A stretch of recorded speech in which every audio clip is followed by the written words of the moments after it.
Yo, what's going on, y'all? Welcome to another episode of the Two-Man Game. I'm Cone. This is Ryan. We're back here again. Ryan, how you doing? Pretty good, man. That extra hour of sleep last night from daylight savings. It's pretty nice. A lot of good sports today. We started early with, football in Germany and then watch football all day. Lost a lot of money watching football all day. And then, watching prime hoops right now. The Mavericks Hornets game, It's prime hoops over here. And then we got the Grizzlies trying to get their first win. So praying on their downfall. Ryan is a certified Grizzlies hater. Real quick before we get fully into it, I want to say again, as always, leave a like and subscribe if you enjoy. That's the best way to help us out. Also, comment down below. We're going to be doing today the biggest surprises and disappointments of this early going in the NBA season so far. It's been about 2 weeks at this point, so not a ton. If we choose a player as a surprise, which is, a good thing in this category, we're going to have all of our surprises be You good can be things. surprisingly bad. Exactly. You can be surprisingly bad. But in this case, we're going to use it as the surprising players or things are good. Disappointing is obviously bad. But if we put a player in a disappointing category, it's not because we think it's going to go the whole season. This is just right now on Sunday, November 5th as we're recording this. But yeah, we're going to go back and forth. We've each got about 3 surprises, 3 disappointments. So that's 12 things in total. We might talk about a little bit more along the way. And yeah, leave us some of your surprises and disappointments so far for the beginning of the season in the comments and let us know what your opinions are on, the ones that we give. So we can just go ahead and get into it. Like Ryan said, right now, the Hornets and Mavericks are playing. We've got the Grizzlies and Blazers also playing right now. Every other game has wrapped up to this point. And one game that was played tonight, and a guy that I want to go with for my first surprise of this video is Scottie Barnes. The Raptors played a little bit earlier. They played the Spurs. They were down big. They managed to come back, send it to overtime on an Anunoby.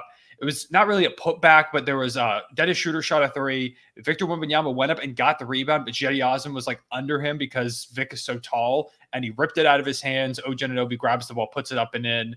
They send the game to overtime. Scottie Barnes hit a huge 3 before that, and in overtime, Scottie Barnes did some stuff too. He's been the Raptors' best player so far, and we talked about him a little bit in the last episode, but I really want, if we're doing a video where we have to talk about some of the best surprises of the year so far, Scottie Barnes has to be on that list so far.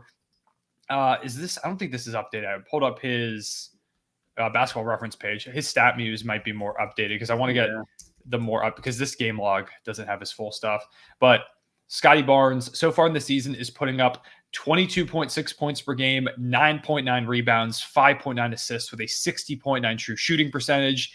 He's been incredible. So far, he has been an all-star caliber player. If the all-star game came around today, Scottie Barnes would have to be on that team. And for a Raptors team that's really struggled, they were down big against the Spurs. I think they went down by like 18 or something like that. I'll check the game chart real quick. They were down by a lot in this one. They went down by as much as 22 points in this one before the Raptors ended up coming back to win. And a big part of it was Scottie Barnes. He's been great defensively. He's knocking down his outside looks, mid-range jumpers. The playmaking has been there. And I think he's a great example of, and I tweeted this out earlier, why you don't give up on players after their second year. The sophomore slump is a term for a reason. He wasn't bad last year. He just didn't take this all-star leap that some people thought he might. And that led to people saying, oh, he's a bust. He's been incredibly disappointing, this and that. When realistically, Scottie Barnes was perfectly fine, and he was just, trying to adjust to a new role. Nick Nurse had him running, and I'm sure we'll talk about Nick Nurse and the Sixers in this video, I'm sure, but he had him running more of like a point guard kind of role there, a lot more ball handling and playmaking, which was new for Scottie, and it took him some time to adjust. Now that the shot's falling, he looks more comfortable in that role a lot of times. Again, he's been their best player, and that's on a team that's got OG Anunoby, who people have been waiting to break out for years, and then Pascal Siakam, who was All-NBA last year. I might talk about him a little bit later when we get to the disappointment so far, but it feels like Scottie Barnes is becoming that player that the Raptors refused to trade in the Kevin Durant, negotiations before the season, where he ended up playing for a little bit, then getting dealt to the Suns last year. They refused to include him in those negotiations. I think they refused to talk about him in Dame negotiations as well. They said, nah, Scottie Barnes is going to be one of these guys of the future. And so far through this season, you're seeing the vision, which has been incredible so far. He really feels like he could be one of the franchise players for them going forward. Yeah, I was actually going to mention Siakam as a disappointment just because I think a lot of people thought with Fred VanVleet leaving that Siakam was just going to be like the guy. Not that he already wasn't the guy, but kind of, him and Fred were kind of like the 1A, 1B, I feel like, for that team a lot of the time. And it just seems like Scotty and OG are almost kind of leaping Pascal in a way, which is Mm. might kind of hurt the Raptors in a way, because everyone was saying the Raptors should deal Pascal to all these teams that are looking for, wing depth, especially at like, that front line level, because there's not a lot of those just floating around for people to have on their team. Mm-hmm. So I think they might have fumbled the bag a little bit, because I'm sure they could still get a good price for him, but I just feel like he was kind of at an all-time high with his season last year. Yeah, he was incredible last season. Yeah, I think exactly. he made All NBA, right? I think. He Actually because he made All NBA the year before. I think I don't think he made it last year. But regardless, he was incredible last season. I mean, last season, I have his page pulled up. I mean, last season he averaged almost 25 a game, 24.2, on 50% from the field. 3 was okay. It wasn't the best. I don't know why I'm blanking on if he was All NBA or not last year. No, it was the year before. Okay, that's what I thought. Yeah. But I mean, I don't know. I just feel like you were saying, Scotty Barnes is kind of having this like crazy good year, and I think Pascal is just like taking the back seat a little bit, which is fine. But I mean, the team's not very good, and his trade value might be going down, so it might be kind of an L for both sides there. But it is really cool, like you're saying, to see Scotty, kind of come out and bust out into becoming a really good all-star caliber player. I think a lot of people kind of wrote him off last year. A lot of people. There were a lot of tweets about like with him, they're like, oh, we're expecting him to become this all-star and like save the Raptors right away. And I think because there was all the reports that they didn't include him in a Kevin Durant package, like they refused to. He was untouchable. People thought he had to become an all-star right away, which is unrealistic for a second-year player. Again, sophomore slump is a term because it happens to a lot of players. Similar thing happened with Evan Mobley, where his counting stats didn't really go up. And so I think it was Kendrick Perkins in particular who went on ESPN and was like, I need to see more from Evan Mobley, while he was in the midst of a dominant defensive season that led to the Cavs being the #1 defense and him being in the top 3 for DPOY voting. So it's all a matter of perspective with these young guys. You've got to give them time to develop and get better, especially when they're in constantly changing circumstances like you've been seeing with the Raptors, where it feels like they're kind of in that transition, which does go to what you're saying about Siakam, where it feels like he's kind of the odd man out over there in Toronto. He's on an expiring deal. It feels like Scotty is ready to take that leap and become like their next guy. OG Anunoby's also on an expiring deal, so we'll see what happens with him. But he's been pretty good so far this season. It just really feels like Siakam is kind of getting pushed to the side at moments. And he hasn't been terrible, but I mean, going from last year 24 points per game to 16.7, the field goal attempts are down 4.3 per game. He's just, it just feels like with Scotty's emergence, he hasn't been featured as much, which is fine, if they're playing well. It's been hit or miss with the Raptors. And I do feel like the longer this kind of trend goes on, the more likely that Siakam gets dealt. And like you said, could end up leading to him having a little bit lower value. But ultimately, they'll probably still get a decent return for a guy who just was even if he didn't make it last year, he was an all-star, all-NBA caliber player. Yeah, and speaking of Nick Nurse, I kind of want to transition into the Sixers, because I was going to just, talk about Oubre, and I was like, then I kind of want to talk about Maxey, but then Tobias is, contract year Tobias is going kind of crazy. So I just think the whole Sixers supporting cast, and really the team as a whole, because I think once Harden was kind of out of the picture, the Sixers kind of went from like a contender to just like a playoff team. And I still honestly think they're in the contending category right now, as of now. I mean, every game they've played they've beaten the teams they're supposed to beat in pretty handily too. And then their only loss was to the Bucks, who are supposed to be, and they haven't looked good at times, but when they have been clicking, they've been looking good. And I think that game they played against the Sixers, honestly, was probably their best game of the year so far as a team. Yeah, we'll talk about the Bucks. I want to talk about the Bucks later for sure. Yeah. But I don't know, man. I just think like a lot of people said Kelly Oubre didn't really move the needle, and he was just kind of like one of those empty stats kind of guys. And he's, I'd argue the All-Star game was today, he'd probably be on it. He's averaging. He'd definitely be in that conversation with the way he's been playing so far. Yeah, and then Maxey, we all knew Maxey was good, but he's taken that leap, and people are already talking about him, all NBA, all-star lock type of player. So, and then Embiid just hasn't really lost a step, and I think his assist numbers are through the roof. Like he's putting up almost Jokic-esque stat lines in terms of like the assists he's getting, because they both put up the points and the rebounds, and the Embiid more so the defensive stats, but he's really putting up more of those assists, which I think is a product of Nick Nurse's system. Everyone seems to be buying in. And the team just looks fun, man. They always look like they're so happy and energetic, and like everyone knows their role. And just like Kelly Oubre is like a fan favorite now. It's hilarious, man. Like I'm so upset that they don't have any Kelly Oubre gear for me to buy. Yeah, man. I tweeted this out the other day. The Sixers have been fun so far this season. I feel like last year they still were fun because they were really good. Embiid was in the midst of an MVP season, obviously. But I don't know. The energy just feels better around the Sixers at this point. Like you said, Maxi's having his breakout. Oubre's putting up 21 points per game while shooting 45% from three nearly. He's been amazing so far. One of those guys that was on the market for a really long time. And I know so Ryan and I do Bleacher Report streams every now and again through their app. And they had Ryan and I on together at one point. And the stream that we did was the best remaining free agents that were out there.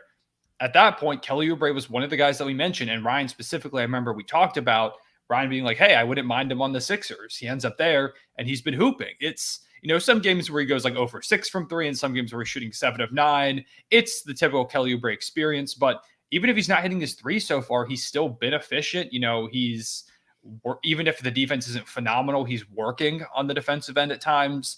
And it's led to wins. He's been a huge spark plug for this team that needs more scoring with James Harden being gone. He stepped up in that role. Tobias Harris has been great so far. Yeah, this is the best I think I've seen Tobias Harris in years.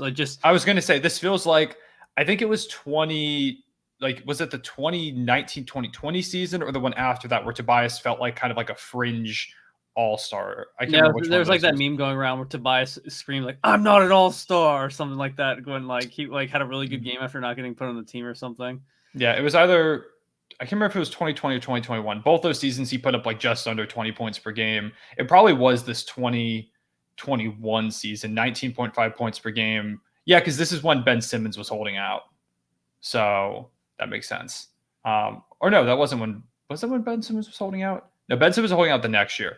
I'm getting my timelines all confused. Anyways, Tobias Harris has looked great. Like you said, the best that he's looked in years at defending, knocking down shots at a high clip. Hornets down 3, just got a 5-second violation with 9 seconds left to go. I have the play-by-play because I put a lot of money on not a lot of money, but a little bit of money on the Hornets to beat the Mavs, and so I was keeping an eye on it while we were going. But yeah. I just saw the 5-second violation pop up. I was like, well, that kind of sucks. It would have been LaMelo's like flamethrowing right now, so it would have been nice to at least see them get a shot up. But yeah, they just forced a shot clock violation on the other end, and then couldn't even get the ball inbounded. But anyways, yeah, Sixers have been good. Like you said, I thought about putting Oubre as one of my impressive players. I thought about putting Maxey up there. And I really just think the Sixers supporting cast as a whole has been really good so far. They're going to get some reinforcements here soon with Nick Batum, Robert Covington. We'll see if Marcus Morris plays. He's also coming to town. Yeah, I think the Sixers are in a good spot so far. They're 4-1, right? Mm-hmm. 4-1 so far. That probably is them second in the East at this point behind the Celtics, who have been unbelievable so far. So it's a good spot for them to be in. The Bucks have been a bit disappointing. The Cavs have been very up and down so far, dealing with some injuries. Like some of those upper echelon or expected upper echelon Eastern Conference teams have fluctuated a little bit. While the Sixers, who a lot of people thought would fluctuate because of the James Harden situation, have stood pat. And I think a lot of that does have to go to Nick Nurse, who's been great so far with the Sixers team. Feels like he's got guys to buy in. I like the system that they're running. I like the confidence that he's instilling in players. I think it was, he said about Tyrese Maxey after kind of a slow first half in y'all's last game, he's like, he wasn't good enough. Like, I need him to do more. He's too good to not be taking that many shots to be that passive. And it shows that he's got faith in Maxey, which I think the whole organization does. He's been incredible so far. But I think part of the reason they traded Harden was because that faith that they have in Maxey. And I think Nick Nurse instilling that in him and being like, hey, you can be one of these guys is, it's important. It's important for a young player to get kind of that confidence from their head coach. So, bit of breath of fresh air post Doc Rivers era. I know you think that for sure. Oh my God, man. The games are so much more watchable. Yeah. And I can say as like a non-Sixers fan, even though I will say I root for the Sixers because, Ryan's a fan of them, but as someone watching as a non-fan of the team, I can feel the energy to feeling different for the Sixers. Dang, bro, you're not a fan of the team. That's crazy. You know what I mean. I know, I'm just teasing. Yeah. But okay. So that was a surprising good thing. So I'll move to one of my disappointments. Julius Randle. Dude, I literally was going to transition to that because you were talking about top teams in the East, and I was like, we need to talk about Julius Randle. There's nothing really to talk about, bro. I was about to curse really bad. Mofo is stinky, man. Julius Randle, hold on. Let me find the exact stat. through his first 6 games of the season, Julius Randle is shooting the worst field goal percentage since 1959. And I think that's amongst players that are shooting like 9+ attempts per game or something I think like it's that. whatever his attempts are. Like, Or I think it's players that have shot at least 90 attempts. I think it is in their first 6 games. He has the worst shooting percentage since 1959. PU, bro. That was like the beginning of like that. The sport of basketball had just begun at that point. And the specific numbers are 13.7 points per game, 27.1% from the field, 22.5% from 3. On 2-point shots, he's shooting 30.4%. And the free throws, 61.8% from the free throw line. Isn't he usually a pretty good free throw shooter too? I mean, it's not phenomenal, like 75.7%, 75.6, I mean, he's at least average or above. Yeah, he's been fine. It's not great, but it's fine. But 61%. In fact, what's his true shooting percentage? I'm curious to see what that is. More like a false shooting percentage, am I right? His true shooting percentage is 37, which is like legitimately the lowest one I have ever seen. He has been awful. And that also comes along with other stuff you see from Julius Randle sometimes, including the body language against the Bucks at the end of the game. Jalen Brunson, who had been phenomenal, he put up 45 points in that game. I think Julius Randle was kind of open, but Jalen Brunson took a tough shot. He's been making those shots all game. It was what he was doing down the stretch. He got the Knicks back in the game. Was it a great shot? No. It was like he attacked the basket. It was kind of like a fading away from the rim, like kind of floater that kind of hit off the side iron. But the Bucks got the ball and like kind of brought the ball up the court, and Dame ended up getting an and one that closed the game off. But Julius Randle, you could visibly see him put his hands up, like, what are you doing? Put them to his side and walk back on defense. And ultimately, it wasn't his guy that scored or anything, but just not trying to get back at all on defense and showing no effort and like clearly being up, which, yeah, sure, you can be upset if, the shot doesn't go down, but doing stuff like that when Brunson dragged the team back into the game, you can't have that. I know this is stuff we've seen before from Julius Randle. When they're winning and he's playing well, the body language looks great, but there are times where they're losing, they're struggling, and he just like kind of quits on the team and it looks bad. And when you've been playing this bad, there is no room for the body language stuff. Like if you're playing really good and it happens, sure, it happens. Even then it's not great, but at least you're, playing well. He has been one of the worst players offensively in the entire league this season. Players. Yeah, I probably could just say one of the worst players because, the defense hasn't been great either, but it's like listen to these shooting splits per game. Against the Bucks, 5 of 20 from the field, 3 of 15 from the field against the Cavs. Yeah, Julius Randle coming to a city near you. Be careful. You better wear a hard hat if you're sitting courtside. 5 of 14 against the Cavs, 4 of 15 against the Pelicans, 4 of 10 against the Hawks. It's rough, man. And it's like he was so good last year. I don't know what it is. It is literally every other year he forgets how to play basketball. And it doesn't make sense. 2020, 19.5 points per game while shooting 46% from the field. The next year, 24 points per game. That was his first All-NBA season. That's when he won Most Improved Player. The following year, 20 points per game. He dips 4 points per game. Shooting percentages down across the board, 30% from 3. The Knicks were bad. Mm-hmm. Last year, All-NBA again, career high 25 points per game, 10 boards, 4.1 assists, career high or near career high in some efficiency categories. And now this year, 13.7. I don't know what it is. He forgets how to play basketball. He's going on tour again. It's bro just wants everyone to hear his vocals, man. He just wants to. Yeah, apparently the complaining, man. It's been rough, and like I don't like to, man, because I like to be positive and stuff. But he's legitimately been. It's one of the worst starts to a season for a star caliber player I've ever seen, like bar none. It may be the single worst. In fact, like. He's shooting the lowest field goal percentage since 1959 when the sport had just begun. I don't think it's even an opinion to say it's the worst. It legitimately just is. Yeah. It's not like it might be. No, I mean, the good thing for the Knicks is like they haven't been like they're still winning some games. I mean, I think they're 2-4, which is not great, obviously. Yeah, 2-4. But at least they've got a couple of wins. With an All-NBA player playing this bad, at least you've got a couple of wins. But God, if Julius Randle was even just playing average, they would look so much better. It just sounds like a disgruntled guard wants to ask out, and Philly has a really nice pick. All right. The Marcus Morris return to to New York, the savior. Hey, bro, he's put up like 18 points per game over there. He was killing it. Knicks, Marcus Morris, when Elfrid Payton was putting up a triple-double every night. That team was so bad, but so fun at the same time. Yeah, that was the definition of a bad, fun team. Yeah. But anyways, that's my Julius Randle rant. I don't know if there's anything else you have to say about him because it's bad. Nah, he's just doo-doo. And since they don't really have like a top, unless you can argue Brunson maybe, but they don't really have like a top 20 player. So Brunson's kind of in that talk, but yeah, I know you're talking Brunson. But when you don't have like a star like that, you kind of have to have your guys be at their peak. Like it's not like they have like, this is random. Like let's say it's not like LeBron's his teammate or like Steph or some player who's upper echelon and he can be not great and the team can still probably win a lot of games. It's not going to work. Yeah, the Knicks rely a lot on him, and early on in the regular season, he's been in playoff form, so it's rough, man. But yeah, I think off of that, do you have a surprise you want to go to? Otherwise, I can pick one. Surprise. Let me check who I have real quick. I have to pull up I have some notes on my phone. If you don't have one, I can spread. I got one. I was putting a bunch in there. Okay. My surprise, I'm gonna go with. I think.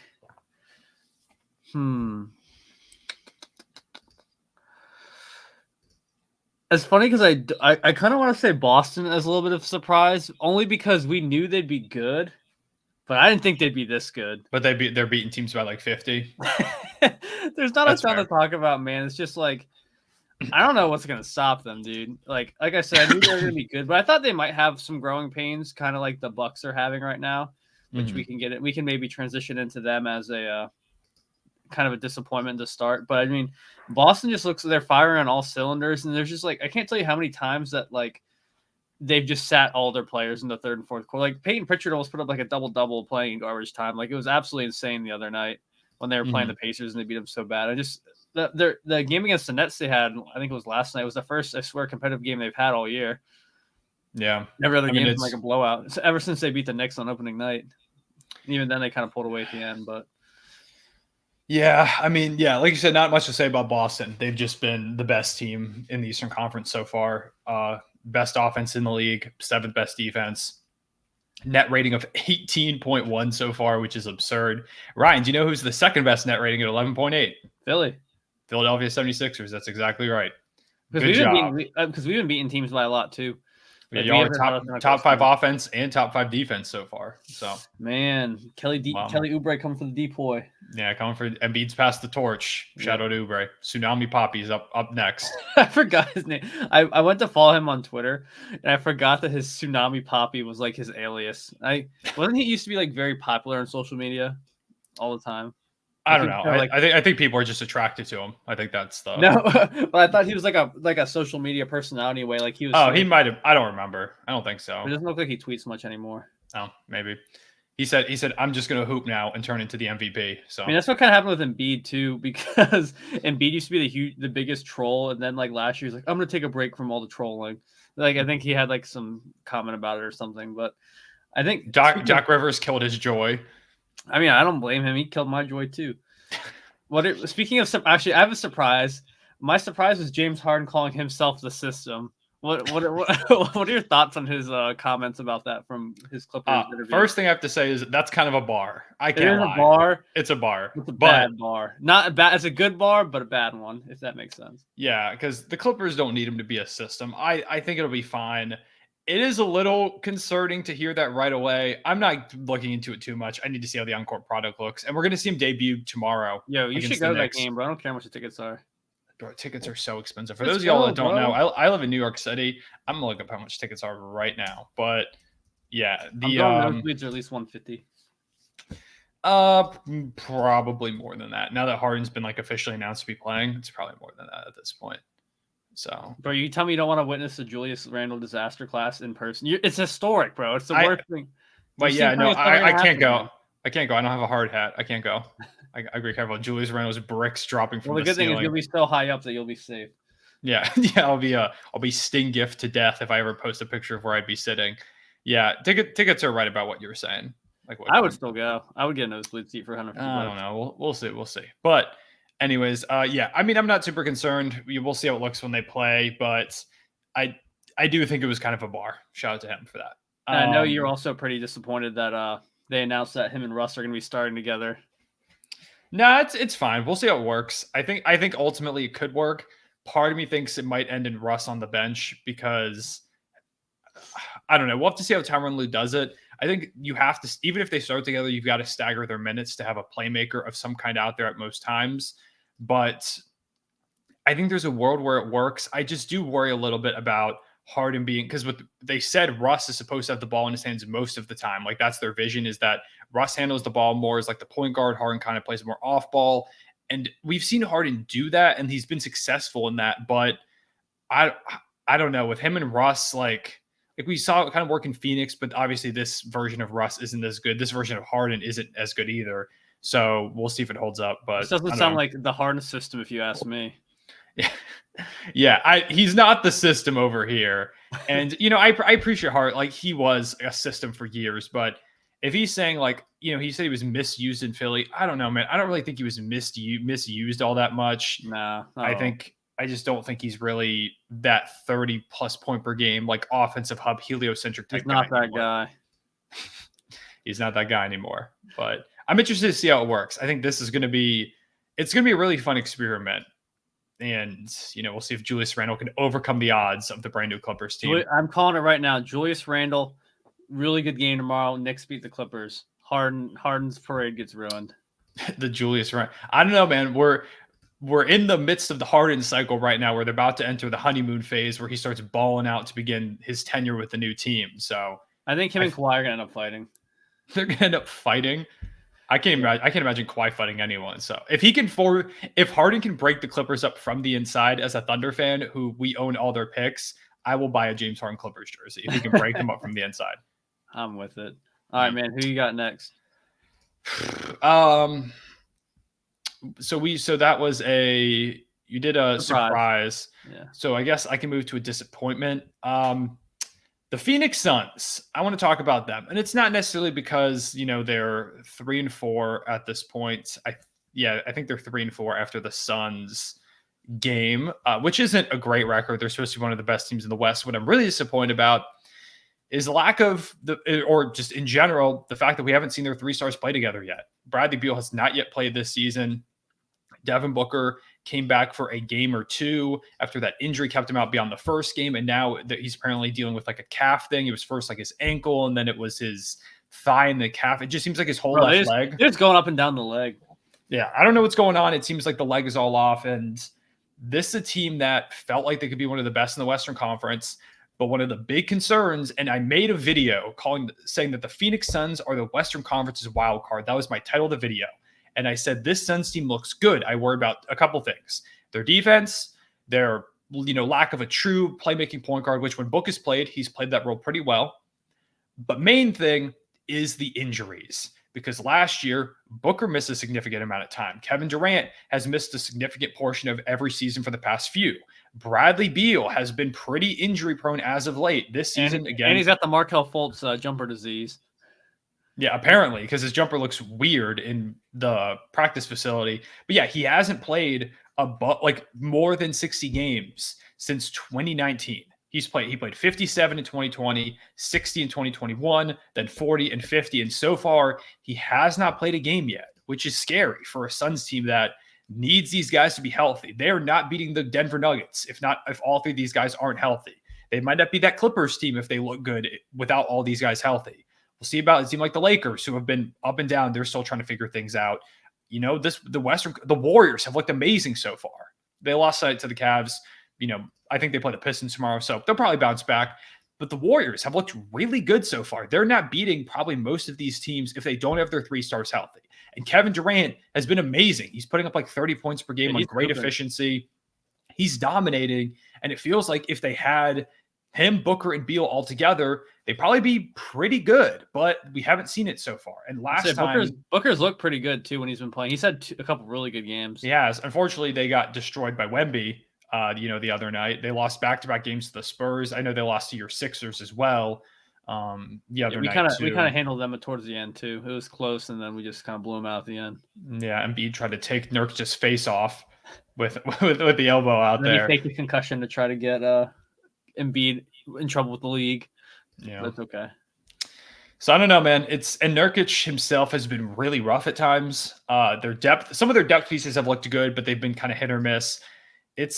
This Phoenix Suns experiment just hasn't started well. And I'm incredibly disappointed because this is a team I was really excited to watch this season.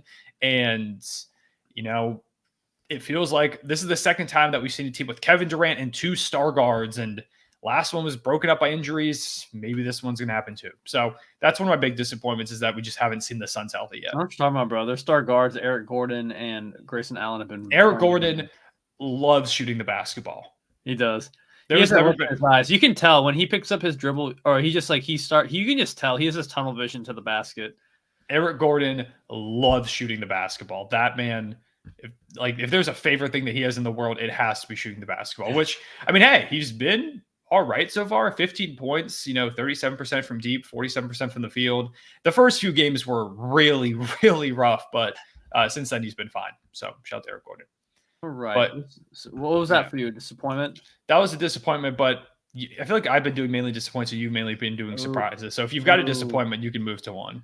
I'll talk about, let's do 2 teams, some bottom dwellers in the East. One of them I completely called, and you should listen to me. And the other one is one that neither one of us, I think, at least to this point, saw coming. Which team are you talking about? The Bulls and the Heat. Oh, the Bulls and the Heat. I don't even know if I would consider the Bulls really that much of a disappointment. Wait, you had them at the 8 seed, and I told you they were going to be. I did not have them in the 8 seed. I had them as the 9 or the 10. It was one of those two. I don't know. I had them second to last. So, but I mean, they're still disappointing, man. I mean, everyone is begging and pleading. They're on their knees, hands up here praying. Trade the good guys and just let Kobe White and Patrick Williams put up 20 a game and they lose every game by 50. That's what everyone's been begging for, and they just won't do it. And it's just like, please, you're not good with them. You're not going to be good without them. So get some direction. Lonzo is, we'll be good when Lonzo's back. He might not even play basketball again, man. So, like, they need to reset so badly. It just drives me insane. I think that beginning of the 2021 season, when they were the 1 seed for a little bit around the All-Star break, was one of the worst things that probably could have happened to this team. I think we actually have talked about this, maybe not on like a podcast or something, but I swear we've talked about this before, how they got this kind of like imposter syndrome, but like the reverse way where they like, imposter syndrome is like, oh, you don't think you should be there, but you are. It's like reverse, whatever the word is for that. So, like, you think you're there, but you're not there. Whatever that means. I almost just made an Among Us reference in 2023. So I'm not gonna say what I was gonna say to prevent that from happening. But yeah, it's 2-5 up to this point. It's been rough. They got blown out by 22 to the Nuggets. It happens to everybody pretty much. They lost to the Pistons. Zach LaVine puts up 51 points. Does not matter. They lose pure Hooper stat line. Was that the pure Hooper stat line? Yeah, 51 points, no dimes. Love to see it. Lose by 2. Zach LaVine has a chance to tie the game at the buzzer, misses in the first game of the in-season tournament, which, by the way, I don't even think I asked you. How'd you feel about the first day of the in-season tournament? I guess we probably should have reacted to that, but I think that it's fun. I think it's going to be more fun than people anticipated. Some of the courts definitely hurt my eyes watching the games. I'm not going to lie. But I mean, I think it's fun, and I actually didn't realize that they're playing like once or twice a week for the tournament, which I think that's kind of cool. It's almost like every it's Tuesdays and Fridays. I think it's just like, lock in the NBA. The tournament's going to be on. I don't know. I don't think it's that bad. I don't know if the players are really digging it, but I mean, the games were really good on Friday. I thought for the most part, we had some really good games. Yeah, so. I really liked it. I thought it was fun. They're doing something different. I like that it's all in one day. I like the unique courts. Again, like you said, some of them are really hard on the eyes, but I think we'll get used to it. The hoops were great. I don't know. It feels fun. It feels like an event. It feels like something I can look forward to. Like, oh, cool. It's an in-season tournament day.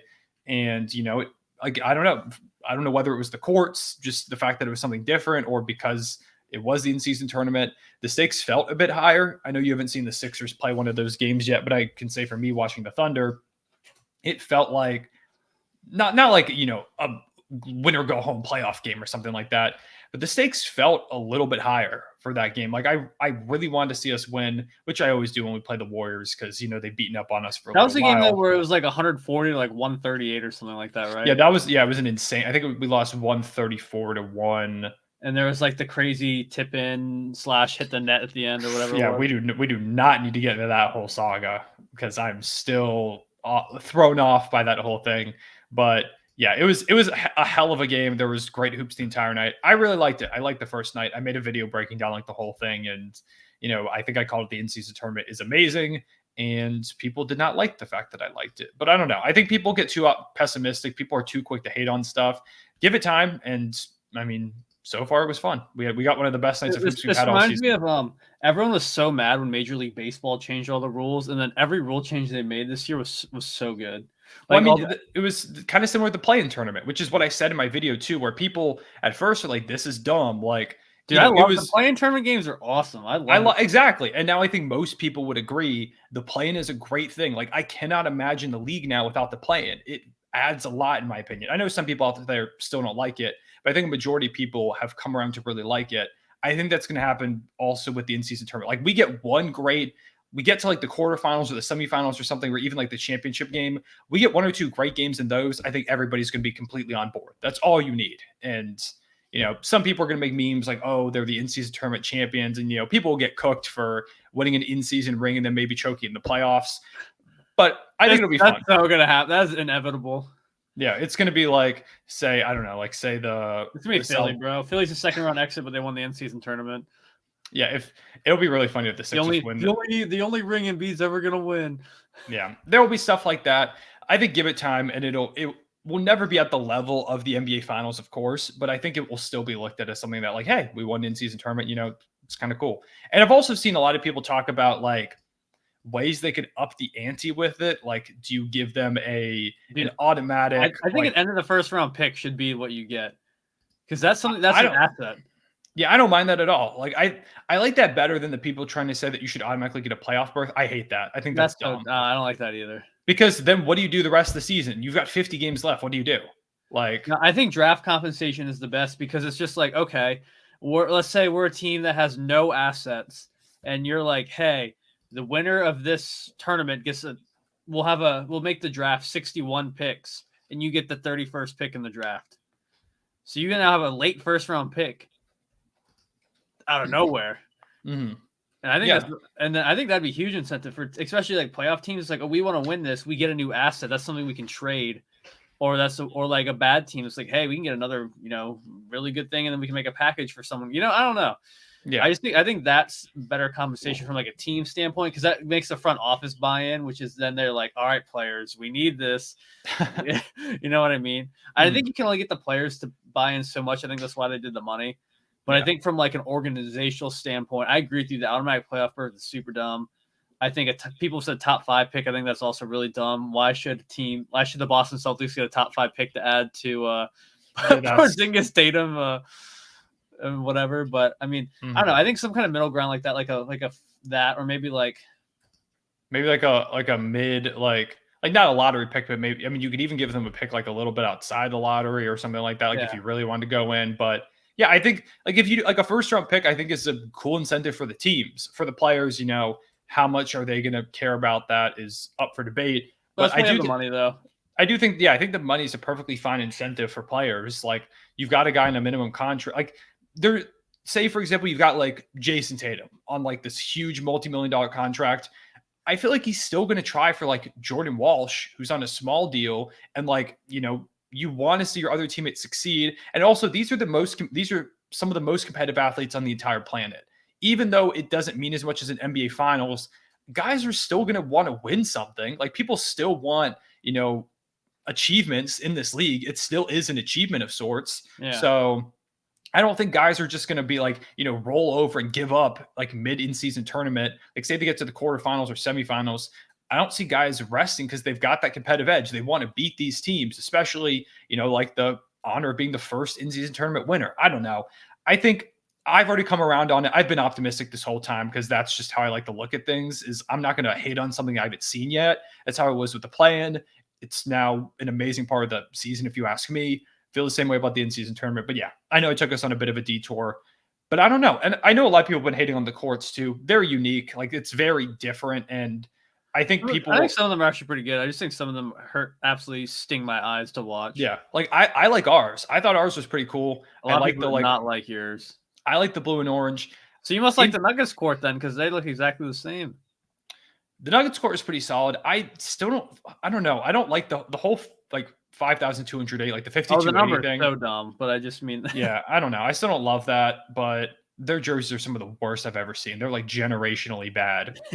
It's really unbelievable. Did I tell you in my I did a BR stream for ranking jerseys, and I was going through and I was like, hey, what if I did a tier list? And they were like, oh, cool, that's a good idea. Like the person I was working with to produce the stream. So I found a tier list and I pulled it up and like we're going through the stream and they're like, okay, just the way we want you to do it is like start with your worst one first. And then the order doesn't matter from there, but leave your top 5 for last. I was like, okay, cool. My worst one was the Nuggets one. I think it's hideous.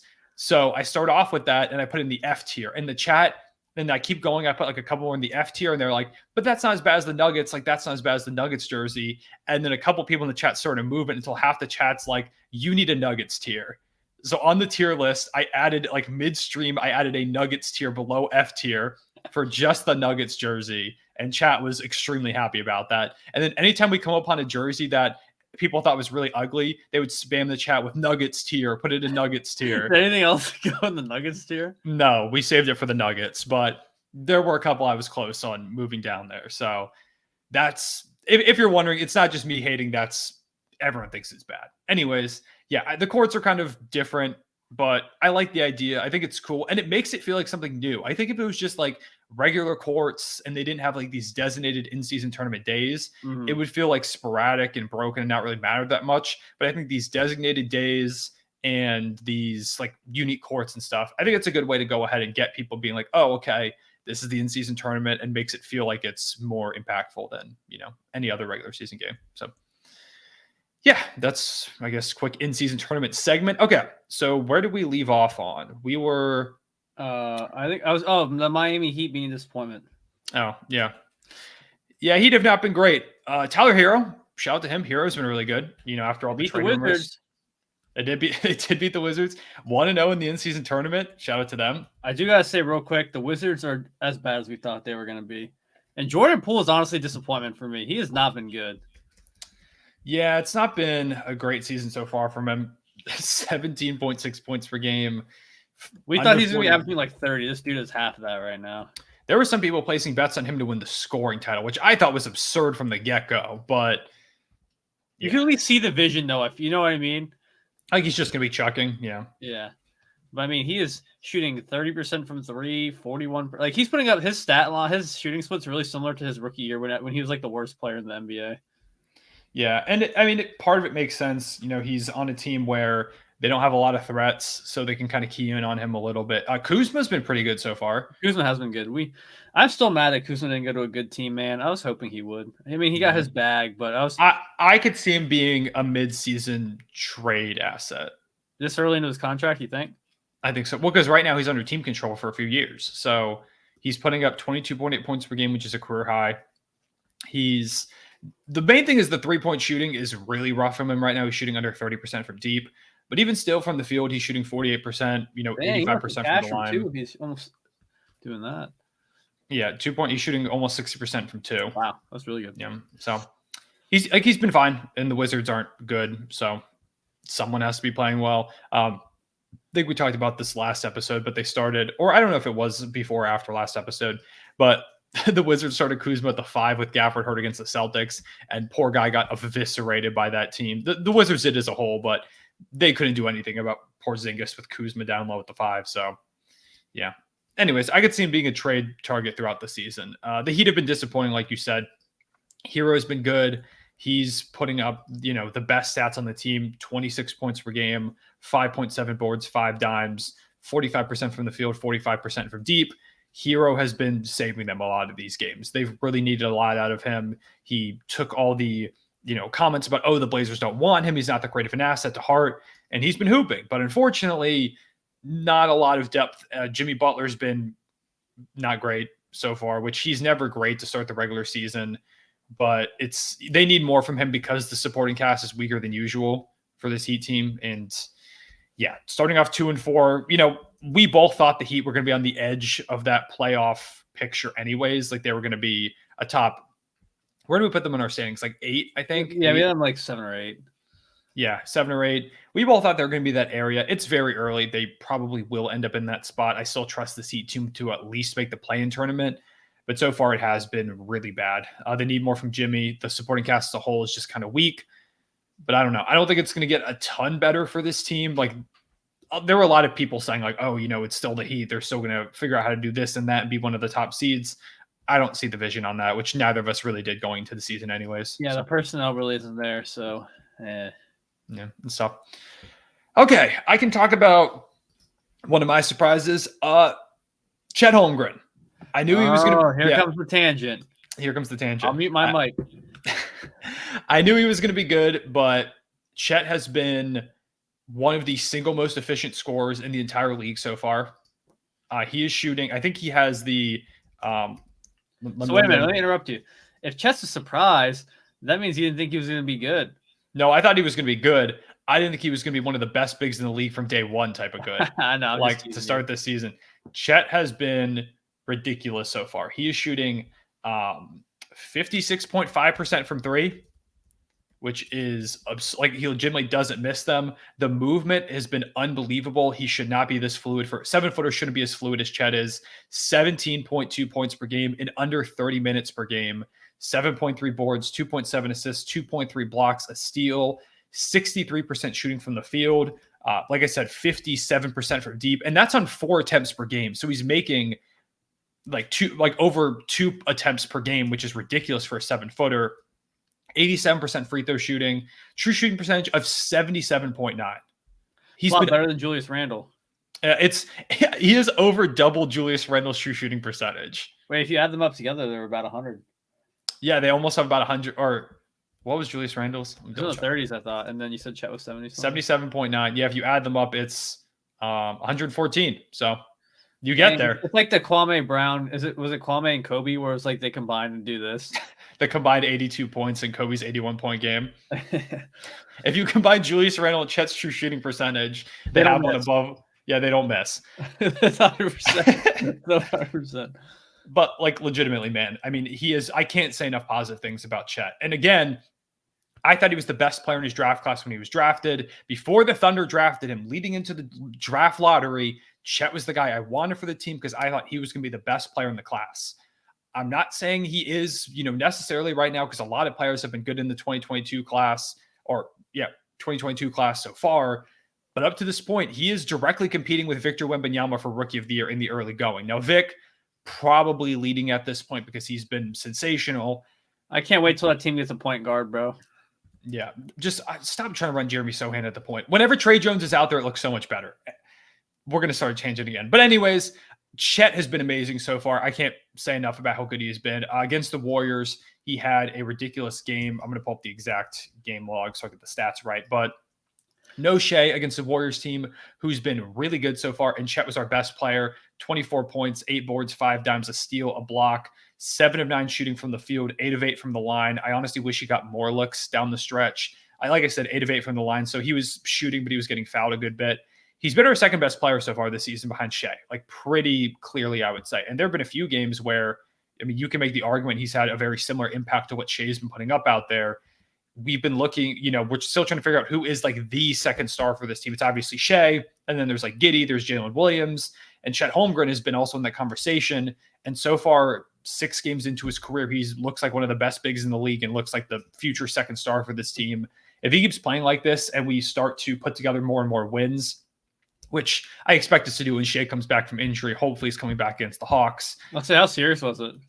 It wasn't too bad. He played for the rest of the game afterwards, but you could tell he was kind of banged up. I thought it was his ankle at first, but apparently it was like his ankle tweaked a little bit, but it was more so his knee like kind of bumped into somebody's or something like that. So he was good to finish the game, although he was a bit hobbled. He didn't play against the Warriors. He's currently listed out, but Mark Daigneault said that he's just going to see how he reacts to stuff before the game tomorrow and that they might upgrade him. I'm thinking he'll probably play on Monday. So if he comes back, I think we can put together some wins. And I wouldn't be surprised if we see Chet Holmgren in some all-star conversations throughout the season. I think you could even put him in all defensive talks at the moment. And he's doing that while shooting one of the highest true shooting percentages in the entire league. Also, you go ahead real quick. I was going to say Chet's in the Kelly Oubre tier right now of all-star players. Yep. Early season all-star. We need to do that, an early season all-star list, because I think it would be really funny to come back to when we do that, or when we, get to the all-star break. Maybe we should do that. We'll do that for our midweek episode. Yeah, we can do that midweek, or part of me feels like we should maybe wait for a month. But I don't know, bro, because then it's even better. That's true. It is even more fun to overreact halfway through. Let us know if you want to see that now or if you want us to wait for a month. But I do want to take this moment while I'm talking about the Thunder, because this is another guy I thought about. Wait, hold on. Is it Lou Dort? It is Lou Dort. Dude, I was just about to shout him out for you because he's shooting over 50% from three. Yes. I mean, if you want to talk about Lou Dort, you can talk about Lou Dort, but he has been ridiculous so far, because all these Thunder fans were like, oh, we got to trade Lou Dort soon. I was saying you got to trade Dort too. Yeah, and I don't think he's going to shoot 53% from three for the entire season. 60%. That's true. He's going to get that thing up. But so far, 14.7 points per game, 13.8 boards, or 3.8 boards. 13.8 would be nuts. 56% from the field, 53% from deep, playing his typical Lou Dort defense. I mean, he's been amazing. Like, the question has always been, he's always this defender, but can he become an efficient and reliable shooter from the outside, and specifically a finisher around the rim? Because a lot of y'all don't know this, but Lou Dort has been one of the worst finishers in the entire league over his career, really over the past 2 seasons. Like last year, he was I think he was maybe statistically, when you combine attempts per game and his field goal percentage at the rim, he was the worst rim finisher in the league. And this season, he looks like LeBron out there. Like, he's finishing through contact and ones. He's knocking down the threes. Against the Warriors, he started the game 9 of 9 from the field, and for the game shot 6 of 6 from deep for 29 points. Okay, he was a big reason we stayed in it with, Shea out for the game. Chet was also another big reason too. Giddey turned up at the end, J-Dub. Everybody contributed, but Lou Dort, man, has been so phenomenal. There were a lot of Thunder fans who were saying, oh, maybe we shouldn't start him to begin the season. Maybe Kaysen Wallace could take a spot at some point soon, which Kaysen's been amazing so far. He has been good too. But for real, Lou Dort, man, a lot of people are hating on him in the offseason. He's proved everyone wrong so far. I'm hoping he keeps this up, because if he does, he is a steal on the contract that he's on right now. So shout out to Lou. I was one of those people that said you should trade Dort, so I'm happy that you didn't at this point. So. I think, at least in terms of disappointments, I only had 2 more things I wanted to cover.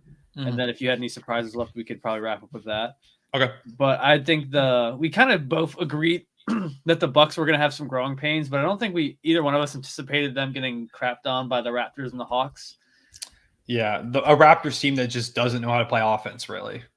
Yeah, it's just we kind of talked about how we were worried about their depth, and it does seem like if Giannis and Dame are both having an off night on the same night, it's over. It is so over, because they were both really bad in that game, and it's just complete. They just demolished them.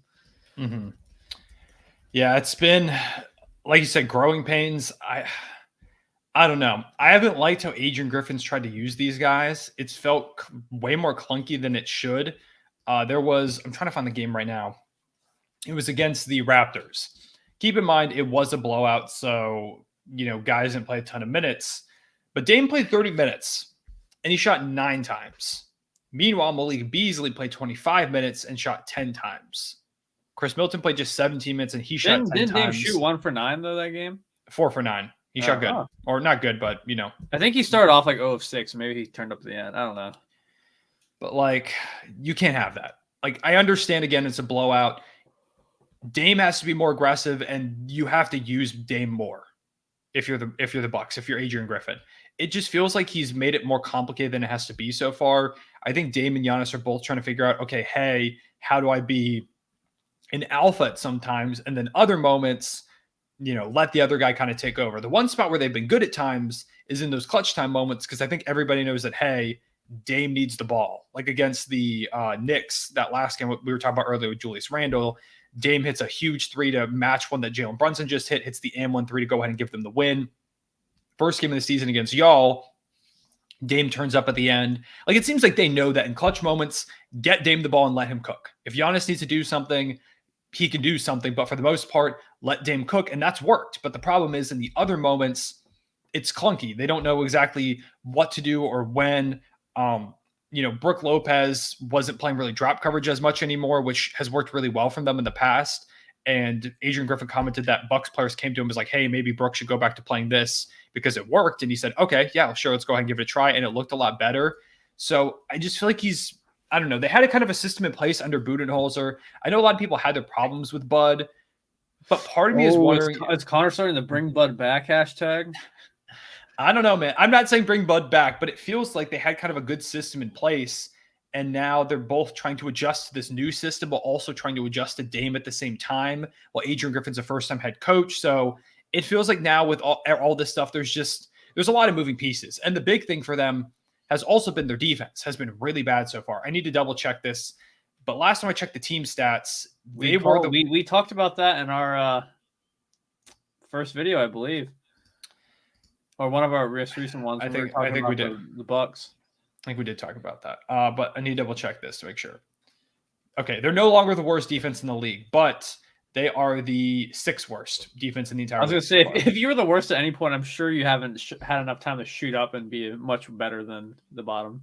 Yeah, it's like the worst defenses are the Pacers, the Wizards, the Hornets, the Jazz, the Spurs, and then the Bucks have been the worst defenses. And every team there is either rebuilding team or a up and coming young team, and then there's a team that's supposed to be perennial contender.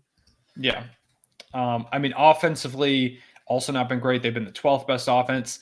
I do think like when Chris Middleton comes back, playing a lot more, it'll help having that consistent third option. Where if Dame and Giannis don't have it going, they'll also have him. But I don't know. It feels like they're making it more difficult than it needs to be so far. I think they just need to kind of keep it simple. Like you've got all this talent. Just do stuff that works, run Dame and Giannis pick and rolls, which it feels like they haven't run at all so far this season. I think they're just trying too much. As Brooke Lopez, I mean, this is just complete eye test because I've watched a lot of their games. Hasn't Brooke Lopez been like really bad this year to start too? Brooke Lopez, I mean, like it's tough because he's out there mostly just. He's shooting 40% from the field, so as a center, that's pretty bad. Yeah, you want to see that coming up. I mean, he's shooting 37% from deep, which is where a lot of his looks come from. Over half his looks are from deep.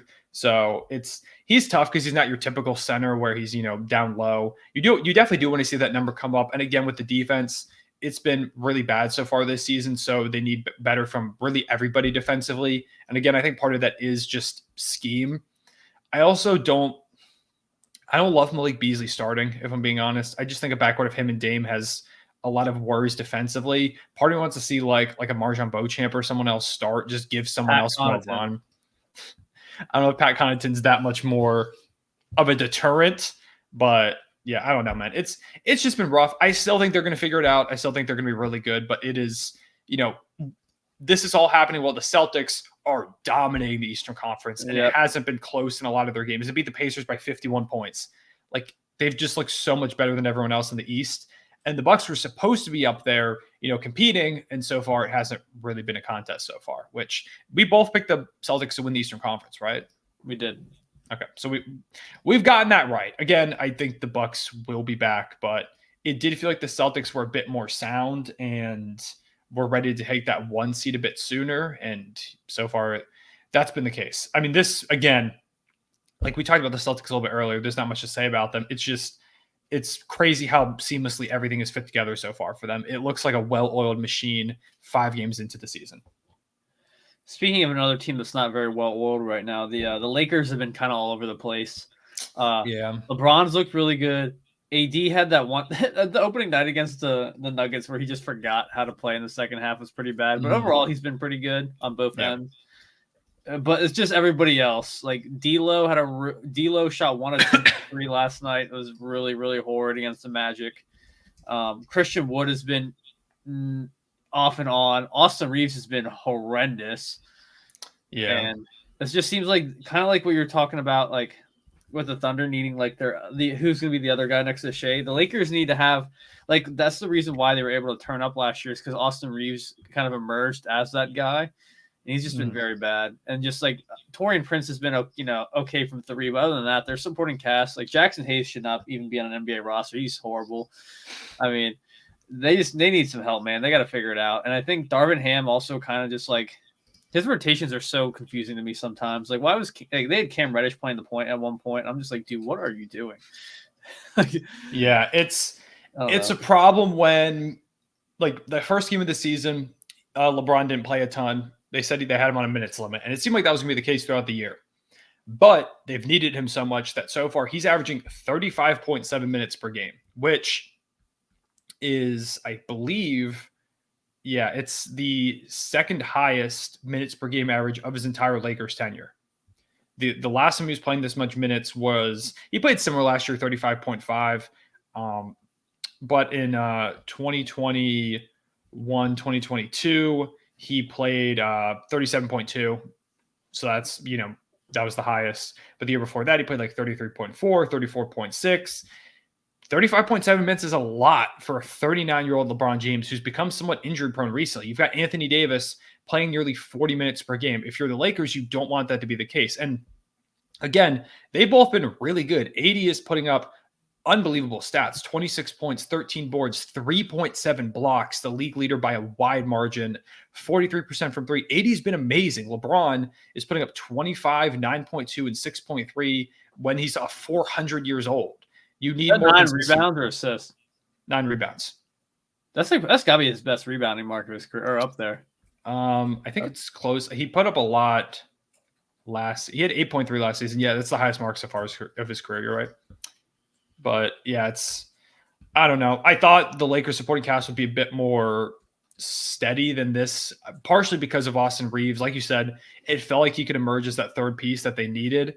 And he's putting up 12.5 points per game, shooting below 40% from the field, under 30% from deep, 3.2 assists per game, which last year he was almost doing 5 per game when he was hot. Yeah, last year he emerged as like, he only averaged 3.4 last year, but he specifically turned up towards the end. He's just been a lot worse last year than he was, or a lot worse this year than he was last year. And I think he'll bounce back. I'm still expecting him to, but I'm a bit worried because they need that sooner than later. So I don't know. And like you said with Darvin Ham too, some of the rotations have been strange. I think he had a lineup up the other night. I want to say it was like Jackson Hayes, Christian Wood, and AD on the court. They did. Yep, they did have a 3 big lineup out there. And weirdly, it was okay, but I don't know. I don't even know if that's something you should be trying at some point.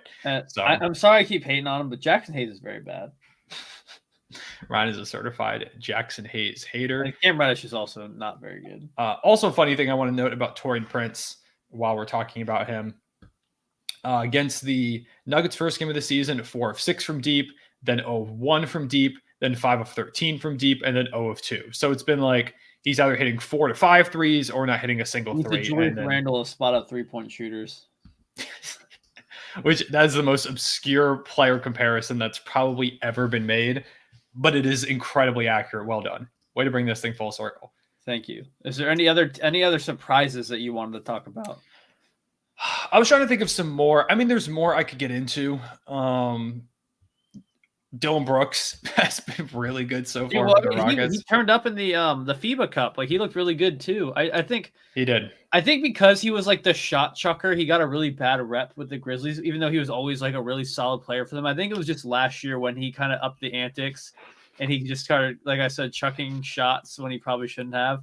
Mm-hmm. Like, he was always like a really solid role player for the Grizzlies. It was last year where he kind of got this bad reputation, and he's kind of fell back into that, like, I'm going to be a role player, play some good defense, and just stir the pot a bit kind of player with the Rockets, and he's been really good. Yeah, I mean, he's shooting 60% from 3 so far for 18 points per game. That's not going to keep up, but you're right. He'll be 70. Yeah, you're right. But he's been good. And, the Rockets have been bit hit or miss with some of their other guys so far. Jalen Green, Jabari Smith Jr. haven't taken that leap like some people thought they might. Şengün's been great, but they need somebody to be good. And Dillon Brooks has lived up to his contract so far, playing great defense, shooting efficiently, taking better shots all around, being a leader for that team. And for a guy who the Grizzlies said they didn't want back under any circumstances, and people were laughing at the Rockets. I thought it was a huge contract for Dillon Brooks. I didn't really like it. He's proven me wrong so far, which huge shout out to him. And I mean, the team that threw him away in the Grizzlies are currently 0-6. So maybe the last team without a win. Maybe it's Dillon Brooks that kept them together the whole time, which, by the way, the Grizzlies and Blazers are playing right now for everyone watching. 80-78 right now in the second quarter or third I'm quarter. rooting for the Blazers. I want the Grizzlies to keep losing just for the beams. I mean, as a fan of a Western Conference team where we're trying to get playoff positioning, it probably is better for the Grizzlies to lose because I'm more worried about them than the Blazers. But, I hate to be the man that kind of runs the hate train, but we can't be talking about disappointments without talking about Trae Young when he's shooting 35% from the field. He's putting up Julius Randle-like numbers right now. He's averaging 21 and 10, but he's shooting 34.6% from the field, 28% from three, and he has a efficient field goal percentage of 39.9. Yeah, I mean, on the other side of things, he's not shooting well from three, but DeJounte Murray is playing well, 51% from the field, 21 and 6. He's probably been their best player so far this season. Jalen Johnson's probably also up there in the conversation. DeAndre Hunter's playing pretty good. Yeah, he's been playing good. So they're 4-2, even though Trae Young's struggling. But yeah, they're not really getting anywhere with Trae Young shooting like this. Last year was a huge down season for him, and it felt like, to me, this would be the big bounce back year for Trae. He's been way worse. Yeah, this is how he started last year, and he kind of turned it up over the course of the year. So I think we could see something similar. But I was hoping we would just see efficient Trae Young out the gate where he's like, oh, I'm going to prove everyone wrong. And that's part of the reason why I thought the Hawks could grab a 6 seed or something like that. And again, they're 4-2. Right now, they're tied for the 3-4 seed, which that doesn't matter at all at this point in the season. But they've still been winning with Trae Young struggling, which I think is a good sign for the moment. It's just when you're heading towards, if this continues, it's rough because maybe it wasn't a down year last year. That was just an anomaly. Maybe that is the trend going forward, that Trae Young just kind of loses some efficiency, whether that's because DeJounte Murray's in the backcourt with him or a number of reasons where he's just not knocking down shots at his typical rate. Years ago, that year where the Hawks made the surprise run to the Eastern Conference Finals, he was putting up 25, 9.4. Efficiency wasn't great, but it was way better than what it was now. So we'll see. Also, shout out to my Blazers, who you thought were abysmal, and they're currently in the play-in. So they're currently in the play-in at 6. Ryan, the Spurs started the season last year 5-0, and they got Victor Wembanyama. I am not concerned. All right. Which I guess if we're talking about disappointments, I could mention Scoot Henderson. I don't really want to because he's a rookie. The thing with Scoot is that I think Wemby has just been phenomenal, and Brandon Miller has been on and off, but he's had a couple really good moments, and Scoot just really hasn't even had a bright spot. He's had a couple, okay games, but he just hasn't had that. Okay, we see Scoot, and then you have the Thompson twins and just all these other really high drafted players last year having really solid moments, and then there's just him. He's just hey, he's there. He's putting up 9 points a game and a couple of assists. That's about it. You would think for a team that he was supposed to be the guy for, and Simons is out. That I know he got an ankle injury, I believe. Yeah. Last game, so he's not playing tonight currently. But you would think with Simons out, it's all right, bro, go for it. And it's just been nah. Shaden Sharp's been hooping his butt off, and Malcolm Brogdon. Oh yeah, that's another surprise guy that deserves to be mentioned. Not me, but I knew Shaden was gonna be that's why I had him at the 10 seed. I knew Shaden was gonna be good. Oh, we talked about the Celtics, who I picked to win the NBA Finals as a surprise. Shaden Sharp he's putting up 20. I was also surprised when you're winning about 50. Okay, that's fair. But yeah, Scoot's been really rough to start his career. Again, I don't even want to really talk about him as a disappointment, but as a big Scoot believer, I will say he has not been great to start his career, but it's on a Blazers team where there's a lot of moving pieces, and he's a point guard's one of the hardest positions to play. He's 19 years old still, doesn't turn 20 for a few more months. I'm not really concerned. I just, will mention the fact that he's been a little disappointing to start off, which again, he's a rookie. Doesn't really matter that much. Speaking of young players, this might be a stupid tangent, but I hate that Monty Williams is starting Killian Hayes over Jaden Ivey. I'm just throwing that out there. Yeah. Jaden Ivey has been relegated to the shadow realm, which I don't like. Yeah, you spent a top 5 pick on somebody, and he's not starting over arguably the worst guard in basketball based on our tier list and other people's. Is Killian Hayes a good defender? Not really. Like I could get that if you wanted, like, because I know Killian Hayes can play make a little bit, and I know Cade's not like the traditional point guard, so it might be nice to have like a defensive playmaking type of guard next to Cade. But like, dude, you spent a lottery pick on Ivy, and you're not starting him with Cade when you're not playing to win. No, I mean, not that they're not, you know what I mean. They're not trying to, not that they're trying to lose, but they're not competing. Yeah. So it makes no sense to me why you wouldn't be running them together, but I don't know. Yeah, I mean, not a good first impression, Mr. Monty. Yeah, it's weird. Like Ivy feels like he should be getting more minutes, and I mean, last game he didn't, or the game I guess it was today. He didn't play due to an illness, but I think it's when was the last time they played before that? Was it Friday or Saturday? When was the last time they played? Because I'm trying to find the stats for this game. I think he played like I'll just look up his game log. One thing I do want to note is the Pistons trading for James Wiseman last year is one of the worst trades that we've seen about in the past year. I do want to mention that. Well, did they really give up anything for him? They gave up Sadiq Bey and I think a bunch of second-round picks. Or was it them that gave it the second? Well, giving up Sadiq Bey in the first place, Bey's been good for the Hawks. Yeah, I always liked Bey. I think they could use a piece like him on this team. They basically replaced Bey with Bogdanovich, which I think is kind of weird for a young team, but go off, I guess. I don't. Yeah, I don't know why they traded for Wiseman, man. He's not been very good. Anyways, Ivy, I want to take a look at his game because I think he's playing like 25-ish minutes per game, which isn't. Oh no, it's lower than that. He's been playing 20 minutes per game, not starting. And the thing is, he's shooting 40% from deep, 49% from the field. Not the best assist to turnover ratio, but like, I don't know. I just feel like to me, that's your backcourt of the future at this moment. At least evaluate them, start him, let them play alongside each other in that starting lineup. I don't think Killian Hayes really gives you a better chance to win. And I don't think like if you're not like winning that much, which the Pistons are 2-5 right now, if you're not winning that much, at least see how Ivy and Cade look out there. It just feels like he's decided that Killian Hayes is the guy and just will not change his mind on that, which I don't really like. Well, and what's interesting too is that they didn't really get to play together last year because Cade only played like 5 games last year before he got hurt for the year. I think he played 12, but it wasn't a lot. I just know it wasn't a lot. Yeah, I think it was 12, but maybe it was. I'm pretty sure it was 12. He played last year. 12 games, 12, which is not at all enough time to evaluate how these two guys look. And you can still evaluate with Jaden Ivey coming off the bench, but I feel like starting them together and playing them together in those, or at least giving them more minutes if you're going to play them off the bench, Yeah, and play them in those like if you want to start Killian Hayes, sure, go ahead. But I feel like Ivy should probably clearly be getting more minutes than him at this point. And even Marcus Sasser has been better. Marcus Sasser has been really good. I want to give him a shout out. He has been good. He's been a lot better. Who he was for a couple days ago. He's been a lot better than Killian Hayes. Like Sasser's been really fun so far. I guess if you're going to start anyone, it probably should be Marcus Sasser over Killian Hayes. Bro. Was he a draft pick or was he undrafted? I don't even know. No, he was. They took him in the end of the first round. Okay. Yeah, he was. What school did he go to? He was. I'm blanking on the school right now.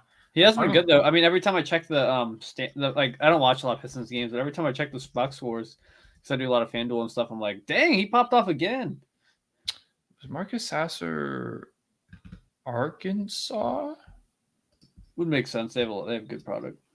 Marcus Sasser college. What do I want to say? Houston. I knew it was a red school. Damn it. I knew it was Houston. You knew it was a commie school. Yeah. Anyways, yeah. So for right now, the Pistons are in a weird spot, but I think that's everything. There's other players we could obviously talk about as impressive or disappointing, but these are kind of some of the main ones. We didn't talk about stars that much, which I think is good in a segment like this because we're going to talk about those guys the entire season. Yeah. So, especially if we do our midweek all-star teams. I think we should do it. It'd be fun. That could be fun. Or we could just do like first couple week awards, like one of those two. Yeah. So we'll figure something out. But anyways, I think that's all we've got for this episode, unless you've got any other things you want to talk about across the league. Let me do a quick peek, but I think we covered everything I had in mind. I've got everything in mind too. No, I mean, there's like a bunch of stuff that like you can't really make, I feel like, comments on. Like, I don't know, like the Wolves have kind of looked better the last couple games after the choke of the century they had the other day. Yeah, Cat. I will say disappointments. Cat has been really, really meh up to this point. Man. I mean, it's clearly Ant's team now, and I just think they should probably just trade Cat at this point and just run with Ant and Gobert and build Because around that. Gobert is looking like Gobert feels like he's back to like his Depoy type self. Like he's been incredible to start this season. They've got one of the best defenses in the entire league. I don't think they're number one anymore. I think they fell a couple of spots, but they started the season for the first few games. They were the best defense, and Gobert's looked amazing. I would consider trading Cat at some point soon if I'm the Timberwolves, which has kind of been my stance for a little while now. But I feel like at this point, what would be your dream destination for Cat? I really don't know if I have one, to be honest, because I don't know where Cat fits super well. Like I got two. Atlanta and Dallas.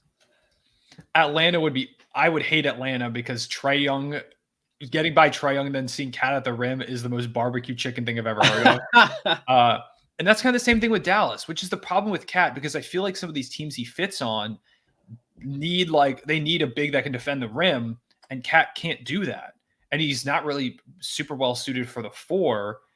So I don't know. I don't really know what, you need to find a team where I think like the Lakers come to mind as a team where I'm not talking about like they could trade for him technically, but I guess technically they could, they have the money. But like, if I'm talking about fit, like the Lakers are probably one of the better teams because you do have Anthony Davis. So you could figure out a way to make it work with the two of them as like a double big type thing where AD plays the 4, Cat plays the 5, and AD provides some of that rim protection. But I don't know, man. Like, I know the Knicks have been considered a destination, but I don't love him either on the Knicks. Like, he's just one of those weird players that because he doesn't provide a lot of defensive value, and right now with the offense really struggling over the last however many games that we've seen him, it's hard to say where he really has a spot. I also just, if I'm one of those teams, I don't know if I want to give up a bunch of assets for Cat when there could be other stars out there. Like, I'd much rather see if another star big or just star in general becomes available rather than go out there and get Cat, where the Timberwolves are probably going to be looking for a lot of value to move on from him. So makes sense. I don't know. All right. I don't know. We made it. I have another work week, unfortunately, so we're gonna dip out of here. I gotta head to bed. How late you staying up tonight, boss? Hopefully not super late. Watching dropping. You're up till 6 a.m. making a video. Probably gonna something like that gonna happen. But yeah, I mean, I'm gonna be making a video similar to this on my channel tomorrow. I'm gonna be making like that's kind of where I got the idea for this episode, has been planning for a video like that. So I'm gonna do something like that, work on that probably tonight, and then tomorrow, we'll see how it goes. But yeah, for right now, appreciate y'all watching. As always, like I said earlier, leave a like and subscribe if you enjoy. It's the best way to help the channel. Comment down below some of your takeaways from the early going this season. Who's been impressive? Who's been disappointing? What players did we miss? Also, shout out to Cam Thomas. He struggled as of late, but started the season averaging like 30 points per game. And yeah, I think he's a hooper. Jacques Vaughn finally freed him. But if you made it to this point in the video, drop a Chet Holmgren for Rookie of the Year in the comments below for me, or if your team Ryan, or Kelly Oubre for the All-Star game. That's exactly what I was going to say. I was going to say, if your team Ryan, drop a Kelly Oubre for the All-Star game down below in the comments. I'm going to have some nasty agendas on Twitter for Kelly Oubre to make the All-Star team. Oh yeah, it's going to be a nasty season for agendas with the way that things are going. But we appreciate y'all as always for tuning in. We'll see y'all later. Take care. Peace.